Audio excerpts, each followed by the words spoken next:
আল্লাহর দয়া ছাড়া আকাশ থেকে এক ফোঁটা বৃষ্টি ঝরে না। আমার আল্লাহর দয়া ছাড়া গাছের একটা পাতা ঝরে না। বৃষ্টিও রহমত, ঠিক কিনা? বৃষ্টি পাঠায় কে? বৃষ্টির মালিক কে?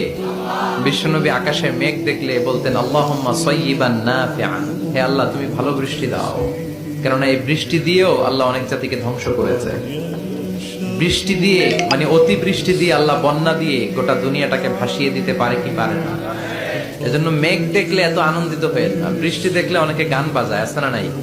এই বৃষ্টি ভেজা রাতে তুমি চলে যেও না, গান গায় না? আপনি আল্লাহর কাছে দোয়া করবেন আল্লাহুম্মা সাইয়্যিবান। বিশ্বনবী বলেন রহমতের বৃষ্টির নিচে দাঁড়িয়ে কেউ যদি হাত তুলে দোয়া করে ওই দোয়া কবুল করে কে? আল্লাহ। আবার আকাশের মধ্যে মেঘের ঘনঘটা দেখলে বিশ্বনবী পেরেশান হয়ে যেতেন, হয়রান হয়ে যেতেন, আর আল্লাহর কাছে বলতেন আল্লাহ এই মেঘ দিয়ে তুমি আমাদেরকে আযাব দিও না, তুমি আমাদেরকে গজব দিও না, তুমি আমাদেরকে শেষ করে দিও না, এই মেঘ থেকে তুমি আমাদেরকে রহমতের বৃষ্টি দাও। পড়ে না আমিন। আল্লাহ পছন্দ করেন তাদেরকে যারা নিজেও খায় অন্যকেও খাওয়ায়।